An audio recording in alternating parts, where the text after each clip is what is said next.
Hello guys, welcome back to సినిమై. ఇప్పుడే paradise movie teaser చూసా.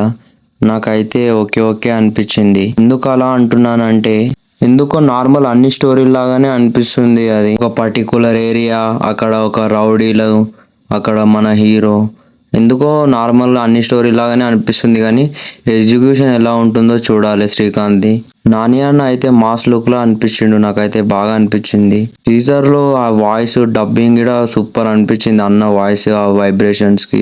బీజిఎం అయితే మరీ ఆయాషేర్ అంత లేదు కానీ ఉంది, ఒక ఆడికి నార్మలే ఉంది. మన మోహన్ బాబు గారు ఎట్లా కనిపిస్తారో చూడాలి. అతనికి బాగానే అనిపించింది. మరి ఈ 2026 లో ఎక్కువ హైప్ ఉన్న మూవీస్ లో ఇది నెంబర్ 1 లో ఉంది. ఆ హైప్ ని మ్యాచ్ చేస్తుందా చేయదా చూడాలి ఎలా ఉంటుందో.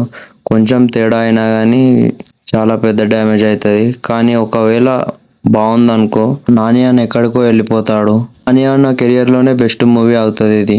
ట్రైలర్ నేను అనుకున్నంత అయితే లేదు కానీ బాగానే ఉంది. నాకేమనిపిస్తుంది అంటే మరీ ఎక్స్పెక్టేషన్ పెట్టుకోకుండా చూసినాం అనుకో బాగుంటుంది అనిపిస్తుంది. మరి ఎలా ఉంటుందో. నా రేటింగ్ అయితే 5/4.5. మీకు ఎలా అనిపించిందో కామెంట్ చేయండి. Thank you guys. Like, share, subscribe.